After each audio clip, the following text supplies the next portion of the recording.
boa tarde, boa noite ou bom dia, conforme a hora que nós escutar nesse momento ali. Nós também retomamos nosso programa Saúde e Educação, com o Adriano Cabral, na cidade de Brockton.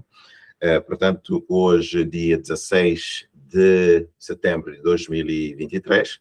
Portanto, já no retoma, já começando com entrevista com um candidato à eleição local na cidade de Brockton.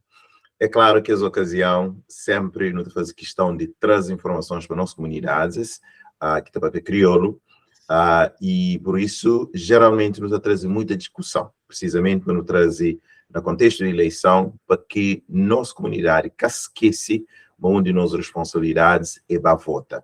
E com isso, nós temos candidatos, e por causa disso, nós entrevista candidatos para nos saber suas opiniões, saber quem é, qual que é seu ponto de vista, qual que é seu recorde, digamos, o que se tem feito, e assim para continuar a fiscalizar o que está passando na cidade que nós tudo mora.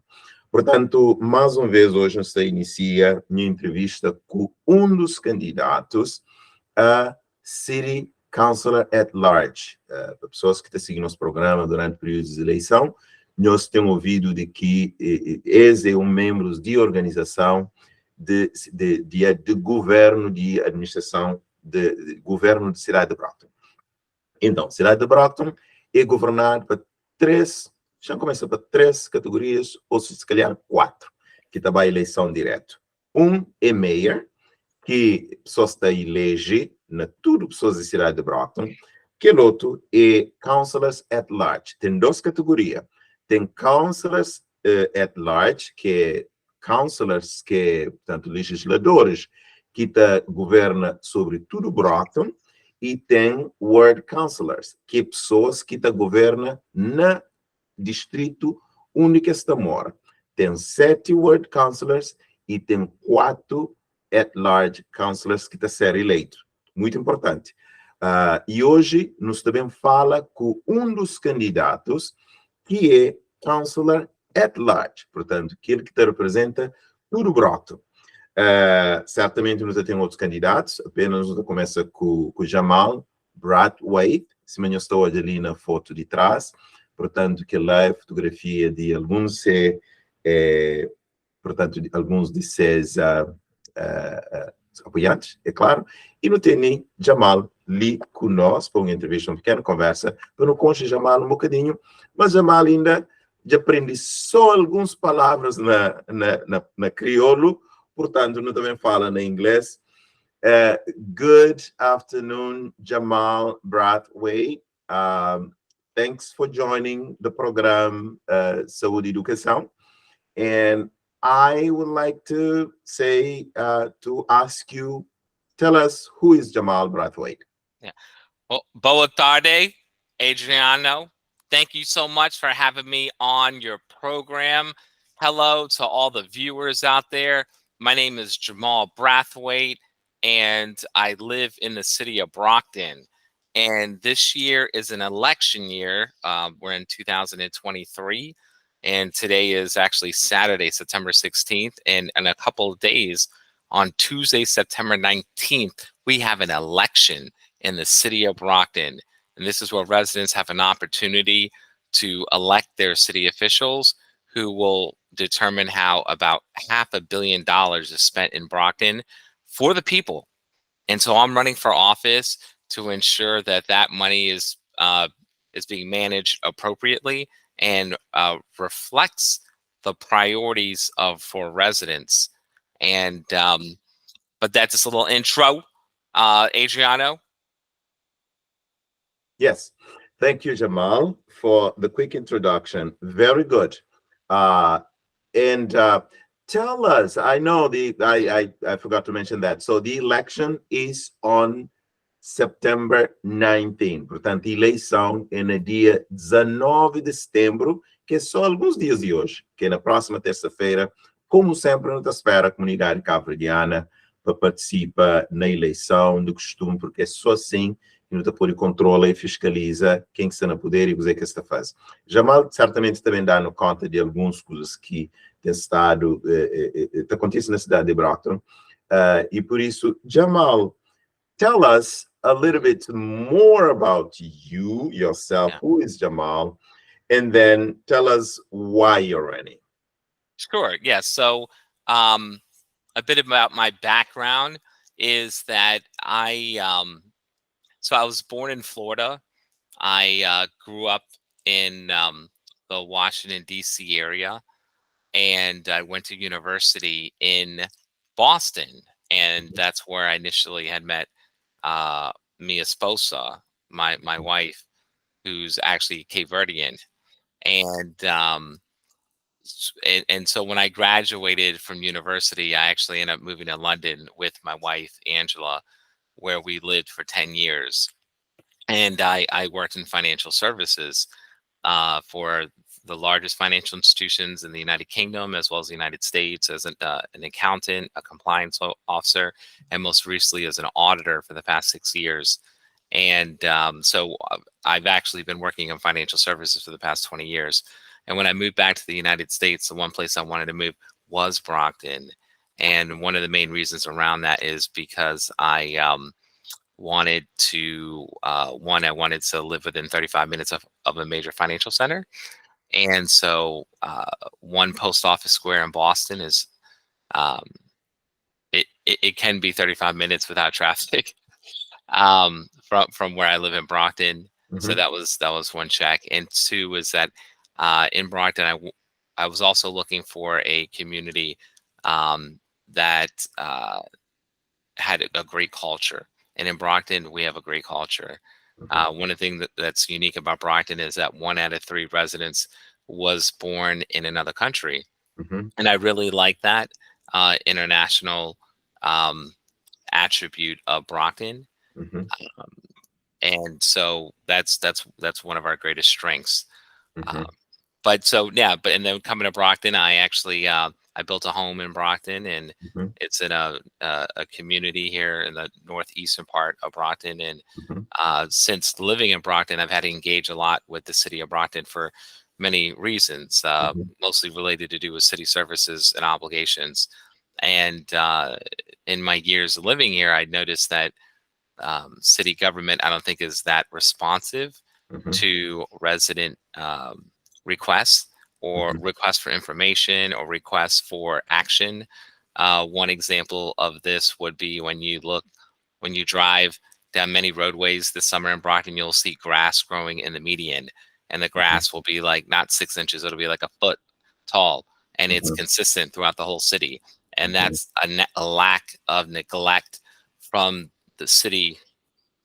I don't want to be specific to DPW. I really blame this on the mayor and the city council, because they're the ones who oversee the approval of the budget, Right. and they're the one, and the tone comes from the top. So if the people who are elected as city councilors or the mayor do not prioritize things, then I don't expect the rest of the city government to do so either. Mm-hmm. And so, but other examples would be most recently here in Brockton. On August 31st, the mayor had disclosed that there was a deficit in our school department from the prior year, from fiscal year 23. And what's also interesting is that this news was delivered at the same time when the following day on September 1st, the CFO of the school and the deputy CFO were placed on administrative leave of absence Mm-hmm. just a couple days before the beginning of this new school year. And so it seems, so where we have a lack of leadership, Mm-hmm. it's just very concerning. And Okay. yeah. So, but when So, I go before ahead. we get to that part, Yeah. because I know this is a very deep concern, Yeah. but I wanted if you could tell us something about your platform. What are you intending to come to offer to the residents of Brockton as a city councilor at large? Yeah, absolutely. Yeah. So here's what I'm bringing to the table, everybody, is I am bringing the knowledge, experience of someone who's been an accountant, a compliance officer, and an auditor Mhm. over financial statements and Mhm. internal controls for organizations that have billions of assets underneath management. And the city of Brockton doesn't have billions. The city of Brockton has $500 million in revenue. And so I feel that with my knowledge and my aptitude and interest for topics in Brockton, currently I host the Brockton Residents Forum, which meets every Sunday from 11 a.m. to 12 p.m. And it's an opportunity for residents to review city council meeting agendas in minutes and to reconcile them with resident priorities to identify what should be on the city council meeting agenda. And also so that we understand how to advocate to our elected officials on areas for priority, because we would have done a community review. And I feel like this type of conversation is something that should be led by our elected officials. I've been leading this for the past 3 years. If you ever go to the Brockton City Events calendar, you'll notice the most frequent event is the Brockton Residents Forum, which I lead every Sunday, and all are welcome to join. But what I'm bringing to the table is someone who has experience providing these forums to share information and to collect information regarding resident priorities. So understanding how to represent the people, one, and two, also professional understanding of how to run a organization from an audit point of view. Also an interest to continuously learn. And so I'd say that these attributes about my experience, and also I'm really big on education, just continuous improvement in education. And myself, I've got 3 master's degrees, and that's because I've always been interested in just continuously learning. But here in Brockton, I think we need someone who has an interest to dive deeper into topics, to provide the public with greater assurance that money is being spent efficiently and in accordance with how monies are approved. Also, I think residents deserve a representative who would offer a service, such as like what I've been doing on a weekly basis, to have a residents forum to talk about city council meeting agenda topics before they're voted on in city council meetings. And so that way it's an opportunity to really get the public's interest or input on topics before we actually execute on them in city council. So we don't have that right now. And that's the kind of service I'm trying to offer. Absolutely. Jamal, I myself feel bad because I wasn't able to participate in one of the forums, the Brockton forums, all the time. I got myself too busy, so we're not able to attend, but I know that was, you are right, that I participated in just few in the beginning, and you always brought real concerns of the people, and I imagine that you collected a lot of feedback from the people about their own issues, which I hope has had some echo with the city government. Can you tell us about the impact of that forum with what has been happening? Or absolutely. Sure. What is your assessment of that? Yeah. Thank you so much for asking that question. So what value has the Brockton Residents Forum brought to the public? Well, one value add is that it's the most recent observation is that, so during these residents forum, once again, we're looking at the city calendar, looking at what city meetings are taking place this week, what was taking place last week, looking at the city council agendas, reviewing them together, talking about them, what do we think is important, and then determining who and how are we going to engage with our elected officials to raise attention on topics. And one topic had to do with, the question was, where are the monies from the revenue collected from marijuana tax? Where is that allocated in the city budget? How have we been spending that money? Is that money and where, so that we can evaluate, is that the best place use? And what we discovered was that the city of Brockton, since the period of fiscal year 2020, has received a total of $5 million, approximately $5 million cumulatively in tax revenue from fiscal year 2020 till date, as of today's date. And how have they allocated? Well, come to find out, back in 2019, the city council had already approved how monies would be allocated. 25% was going to go to public safety, 10% was going to go to parks, another allotment of monies was going to go to the Council on Aging, But what happened was that in the entire period of 3 years, the money was never allocated according to the way the city council had previously intended it to. And what happened was those monies was just getting put into what's called the general fund. And the general fund is just where monies are, it's really at the mayor's discretion to determine how it's been spent. But there is no exact paper trail or report on how those monies have been used to benefit the community, because that was part of the logic and rationale to really to legalize the commercialization of cannabis in Brockton, was that some monies would be used for the community. And the question is how those, and for 3 years we've got no real, and so, well, what was the root cause of this problem?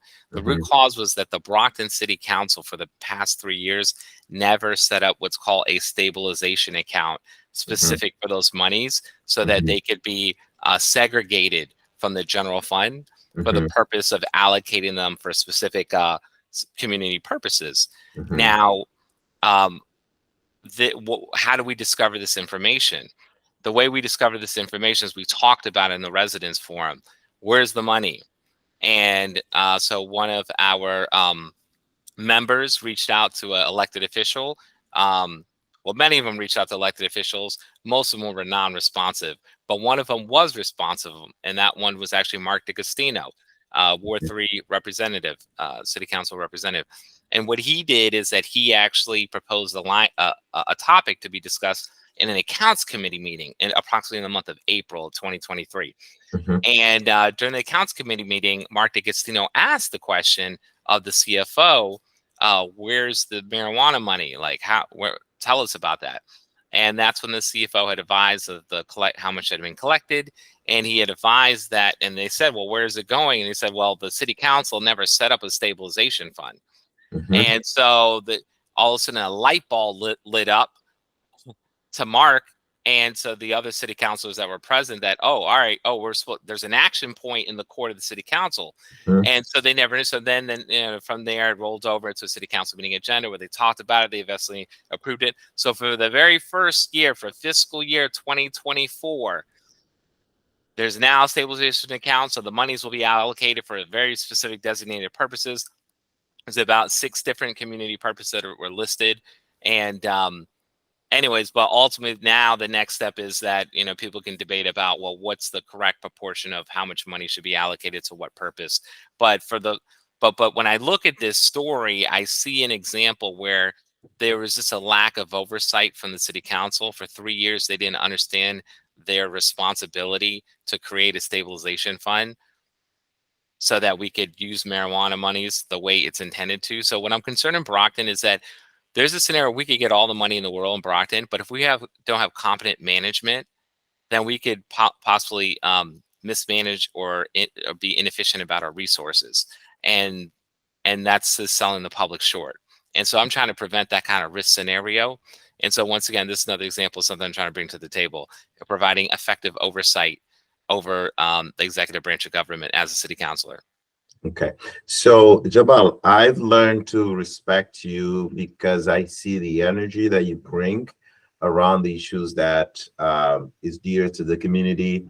And with Brockton, where the majority of the community are from this diverse minority, low income, Black, immigrant, name it, all of it makes the big mix of the community, who tends to not be alerted about or even be advocate for their own interest in the city of Brockton. And I've seen time and time again from you how you speak about those issues and how you feel that they are important. And here you're reporting about a situation that it sounds like people are not paying attention to, and then ends up affecting the community in certain ways. So that's very important.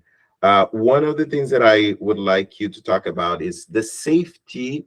It becomes a recurrent theme in terms of how do we make the city of Brockton safer? Everybody speaks about that. And I myself have been that kind of person that speaks of safety, not in terms of increasing the police budget or cleaning the streets, as they call it, but putting the funds into our youth, because most of the crimes is committed by that demographic, but investing in them, not in terms of cleaning the streets, but more in terms of education, opportunities for them to be engaged in a positive activity so they become the positive citizens that we all want. What can you say to tell us about that? Yeah, so when it comes to public safety, it's a it's a multifaceted topic it takes multiple initiatives to address, and some of them you definitely touched upon. I think that when it comes to public safety, um, it's not just about increasing the police force. However, we want to make sure the police force is well funded and has the latest technology so that they are current, on times, and can meet I'd say meet our needs. But the question is, how do we determine our needs? And so I'm a big advocate that here in Brockton we should, as a city council at large, I would definitely propose a resolution where we can discuss the topic of potentially implementing a civilian review board. And the significance of a civilian review board in Brockton is that it's an opportunity to bring um, community members together, as well as law enforcement, in a conversation facilitated by the mayor on a regular basis, where he's leading a conversation around public safety and where are we today. And that is led by stats on what does crime look like in Brockton, and having those type of statistics readily available. Currently, if you go to the City of Brockton website, we don't have that kind of information readily available. I like to make sure that information is readily available so that when we talk about policing, we're more specific about what does policing entail, because it's not just crime. And so if we have more of an understanding of what policing is defined as, then we can make sure that we have the right type of resources to meet each of these challenges. Because one thing we don't want to miss alignment on is if we have police officers who are dealing with mental health issues, because maybe that should be more for mental experts, or there's other solutions that can be addressed by people who work as social workers. Mhm. And instead of having policing, or maybe even when it comes to people, yeah, social services, medical services, we want to make sure that one opportunity that exists here in Brockton is that we have this public safety complex that is under construction and underway. It's about $100 million public safety complex, and it's not something that's limited to just policing, but it's going to include police, fire. There's space for emergency management, and I'm hoping that, I mean, now this project is currently, really in the hands of the mayor who's driving this forward. But I'm hoping that over the life and history of this project, that it's something that uh, is a resource for all in Brockton, and that maybe is really the headquarters for the solution to the challenge that you're talking about, public safety. But public safety isn't just about policing and having social workers out there and mental health experts, but also it's about having road safety. And in Brockton, I'm concerned about the road safety. And so that's why one of the areas I want to focus on is the U.S. Infrastructure Investment Jobs Act, which brought $9.5 billion to Massachusetts. And it's a time sensitive opportunity where the city of Brockton has a period of 5 years where they can apply to Massachusetts Department of Transportation to try and get those funds, or to secure funds that are sufficient so that we can improve our roadways and to achieve and execute a road management plan.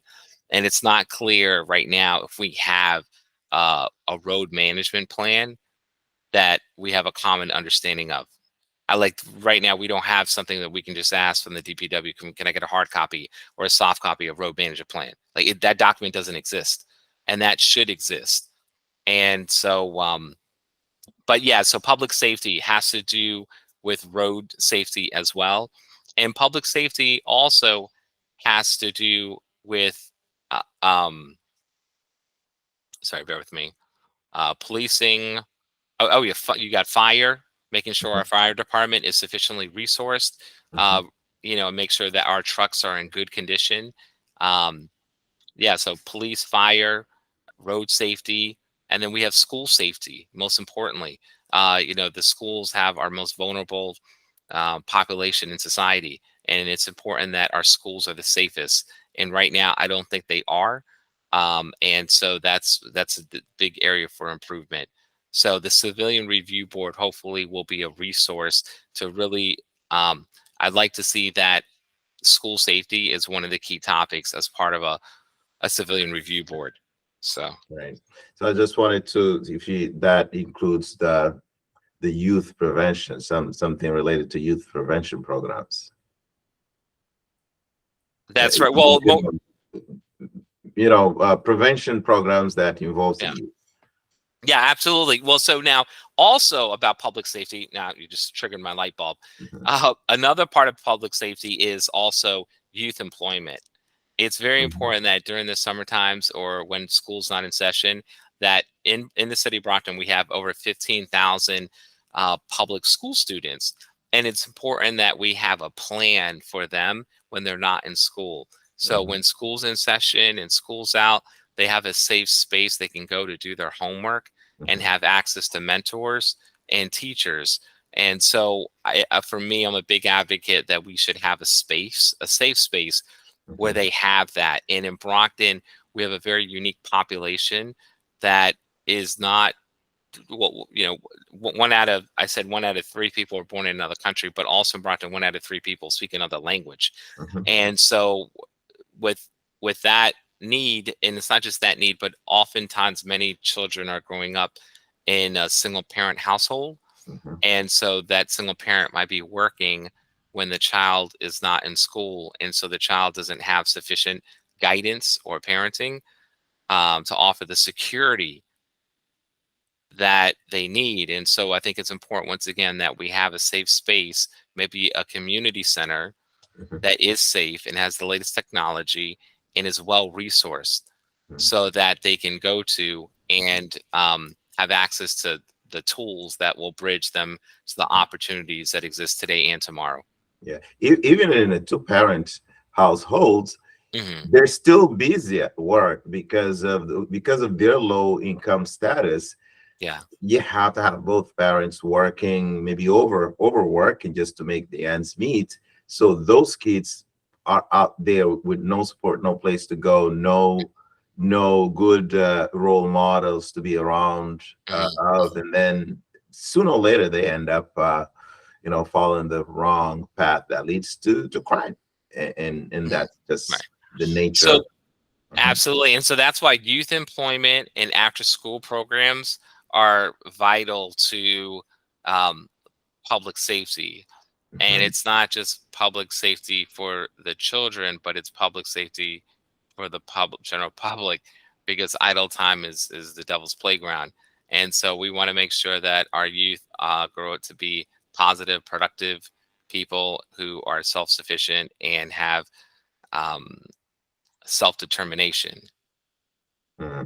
Yeah, thank you for clarifying that point of view of yours.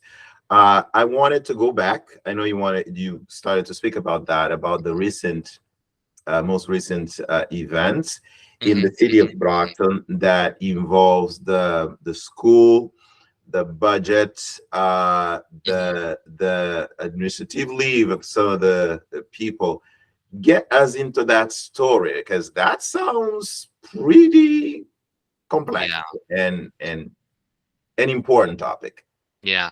So most recently, there was a couple city council meetings that took place. Most recently as this past week, and really the first day of school was September 6th, and that night there was a school committee meeting.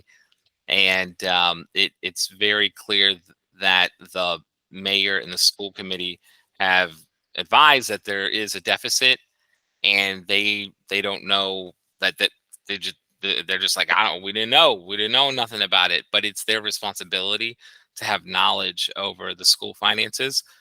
And here they're demonstrating they don't have sufficient knowledge. And so parents are very concerned about their children's education and their security in schools. And that's, I really, think that is our number one priority here in Brockton. Now, who has responsibilities and what's the next steps? Well, one thing I want to highlight is that when it comes to the public education in Brockton, there's over 21 people that have oversight responsibilities. And I just want to highlight this in our conversation, so we understand the gravitas of where the neglect existed. So in the school department, you have the CFO of the schools, and he's responsible for the preparation of an annual budget, and that budget is then communicated to the superintendent of schools for his review. And after the superintendent conducts his review, then that budget is communicated to the school committee, who does their review. The mayor, he has his review. He's the one who is going to propose this budget to the city council. The city council then conducts their own review, and it's really the city council, the role that I'm applying for right now. It's the city council that has the authority to approve the budget for the entire city and the school department. So not necessarily the school committee. The school committee has a role, but it's really the city council is at the very top of this. Make it clear, loud as possible for Brockton residents to know and understand. It's the Brockton City Council that approves the overall budget, which includes the school department budget. And when any organization, if you have the authority to approve a budget, you then have the fiduciary responsibility to review the budget and to understand it. And the question is, at what level do you understand it? And in the city of Brockton, not only does our city council not have a sufficient understanding of the budget before they approve it, but as we observe these events transpire, it appears the mayor and the city and the school committee members do not have sufficient understanding of the budget. And what's even worse is that on September 1st, the school committee and the mayor put the CFO of the school department and his deputy on administrative leave. And the concern is that they are supposed to be the subject matter experts. So if you're putting them on administrative leave and you don't have any knowledge, then we're in a real even bigger problem. So fortunately I'm here. I'm an auditor. I got 20 years of financial service experience. I've got a master's in accounting. I have an aptitude for improving the city of Brockton. So I'm asking for your vote I'm asking for everybody's vote in the city of Brockton on Tuesday, September 19th and Tuesday, November 7th, so we can make a positive difference in the city of Brockton. Yes, I totally agree. And I will do the same thing. I've been involved in, promoting to, some of the members of our disenfranchised community to be part of the city government, including Tina Cardozo and many others, because it's important that we have the city being overseen by people that also understands the community that lives in the city. So that is important. But what I've seen coming from you is a passion to grow your understanding of the needs of this disenfranchised community, but also bringing an expertise. You spoke about them eloquently, about the budgets, the administration, the structure of the city government, which seems to be, missing. So would you say that put in the CFO, and did you say superintendent? It was a deputy. So there's actually three roles that are where people are missing, MIA, missing in action right now. Number one, you got the superintendent of schools who's on some long-term medical leave of absence. Once again, something we've only been informed about at the same time that this information is transpired. And then secondly, you got the CFO on administrative leave. And then you got your deputy on administrative leave. And so those are the three people who are really running the whole show when it comes to the school department. And so right now, the mayor and the city council, the mayor and the school committee have suggested that, or their plans to identify an external auditor to do a review, and that's how all parties will get assurance on the budget. However, I'm concerned because if you're going to do an external audit, you want to keep all your staff in place so you can actually review what was your policies and procedures on executing the budget. So that way you get feedback from the auditors that will add value to organization, feedback that you get action that will add value to the organization. However, underneath the leadership of the current mayor and the school committee members who decided on this new outcome where we don't even have 3 people that are there, that's not a good look, because the main feedback from the external auditors is that, well, you need to hire a superintendent, you need to hire a CFO, you need to hire a deputy. Yeah, we know that. But to get to the details, we really ideally want to be in a model where we have those 3 staff members there. So, and on top of that, the mayor and the school committee members and the city council don't seem to have a real sufficient understanding of the details of the budget. They're just all looking at each other like, well, we've just been notified. Okay. Thank you very much. So a lot of this implies that our children, that I know the deficit, the budget deficit. So there is a lot of cuts on the jobs that are very important to make our kids have the better education. And so I have my complaints about the way how the education of our kids has been supported. So what is the scenario? What should parents be worried about in terms of the results of all of this chaos?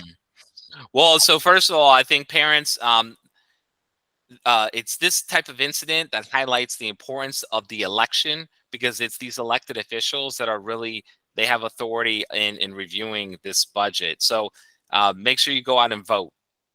Parents, that's the main thing. Go out and vote, 1. But 2, more than that, all I can do is provide, guidance and topics that I think would be important. I think as a parent, you just want to be, when it comes to quality education starts at home first. And so parents should really have an understanding of the curriculum that their kids are taking on, so that the schooling that takes place at home complements the schooling that takes place at school. And also parents are aware of changes in their children's schedule, and if there's any resource needs that are changing, so that if there's a topic you want to bring up, you can bring that up at a school committee topic. You can always join the Brockton Residents Forum. We meet every Sundays from 11 to 12. You can feel free to reach out to me directly.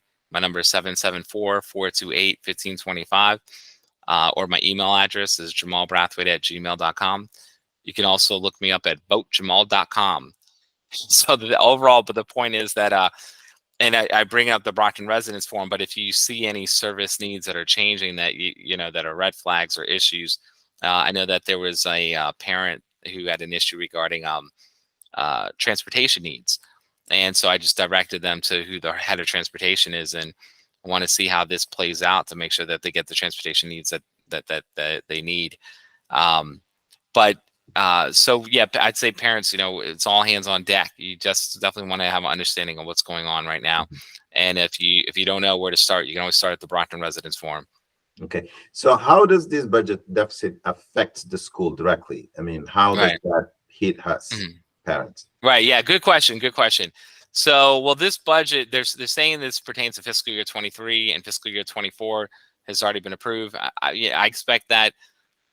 I mean, it's not just a deficit, but it's a lack of leadership going on here. But when it comes to the deficit, we've already seen the 130 staff members that were laid off. Currently, I think there are some positions that are advertised. They're preparing for. So for people who are looking for roles, there are roles advertised available. But in terms of the change, one example is that in Brockton Public Schools, instruments in music will only be introduced at the 5th grade level versus grades lower than that. That's a big issue. And so that is partly to do with just the lack of funding available. but one thing is that does that affect classroom sizes? I mean, now instead of having 20 kids in a classroom, now we have 45 with all of the implications of the problems. It sounds like we're still transitioning from COVID mindset. And so there's some issues that has come from the school with the kids coming back to school. So I'm asking this because I know that the families who do not have as much support, including language and other resources that is vital to support their kids while in school, they're going to be the mostly affected. And with the classroom, big classrooms, obviously behavior issues will be part of the scenario, and the learning will be definitely accepted. Right. Yeah. So what I was going to say was that there are organizational changes that are taking place, and that the mayor and the superintendent had communicated at prior school committees before he departed. And so some of these organizational changes, I assume that, they're related to not just the budget change, but just in terms of like how they were managing the school. But once again, I mean, the architects of the change really have not departed the school system. So that's where it's kind of concerning about, well, how are these changes going to be led forward if the people who designed them are the same people leaving? And so we really need new leadership to take over as soon as possible. I know that people want answers now and clarity now, but you just got to go out and vote on Tuesday, September 19th and Tuesday, November 7th. And yeah, so. Okay, very good. So Jamal, thank you for being part of this interview with me, short conversation to highlight your views, your experience, and the potential contribution that you will bring to the city of Brockton. I wish you the best of luck. My recommendation is the members of the minority community, as I call them, but I'm speaking about Cape Verdeans, Asian, Spanish, African American, all the folks that sometimes are at the periphery of what's happening, to feel represented, their interest represented with accountability and all of those things. And I believe you are one of this person to do that. And so again, thank you for making your time available. I will do a quick summary just to end this, so the people who speak Cape Verdean also understand a little bit.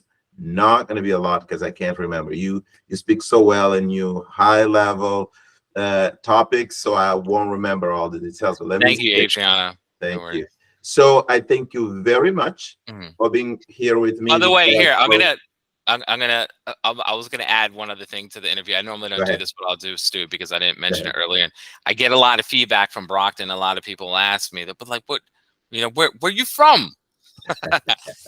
And so what it is so my father's family is from Jamaica, and my mother's family is from a country called Guyana.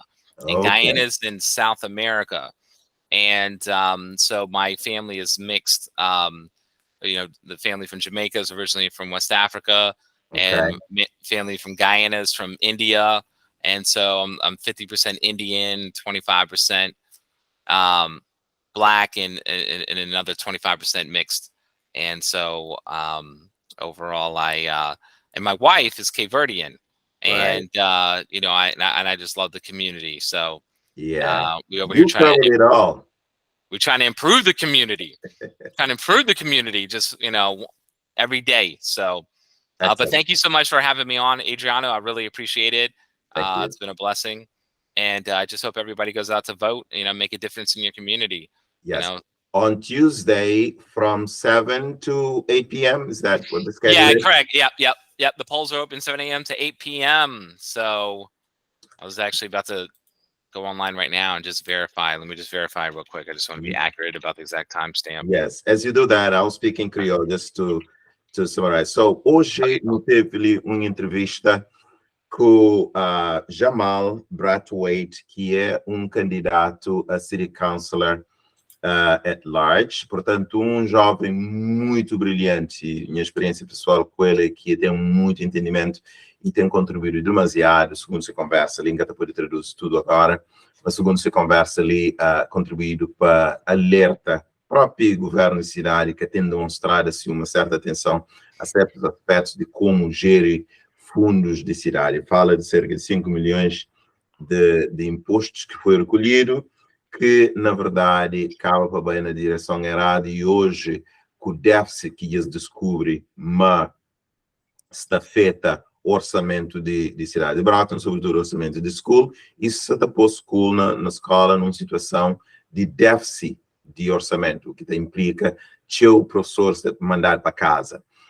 Claro que isso está feito nos meninos, está feito o quanto, o tipo de apoio que você tem nas escolas, e então isso é importante. E Jamal Brathwaite certamente está trazendo uma contribuição para melhorar modo que a estrutura de cidade deve ser organizada para que tudo alguém seja afetado de uma forma positiva, através de educação, através de compor rua, compor estradas, segurança de nós, tudo que as coisas que fala eloquentemente. Então, te agradeço que não se esqueça, pessoas que estão ali, que está fala crioulo, que não se esqueça de a volta dia 17, tem muitos outros candidatos que ainda nunca teve uma entrevista ali, certamente ali para terça-feira não estou fala de mais candidatos, mas minha única pessoa que te recomenda que cabo-verdianos, sobretudo eu também casada com uma cabo-verdiana, que também já tem, que é parte de nossa comunidade, que certamente isso ajuda Jamal a entender qual é a necessidade de nós cabo-verdianos. Por isso, te aconselho nós vota para Jamal Brathwaite,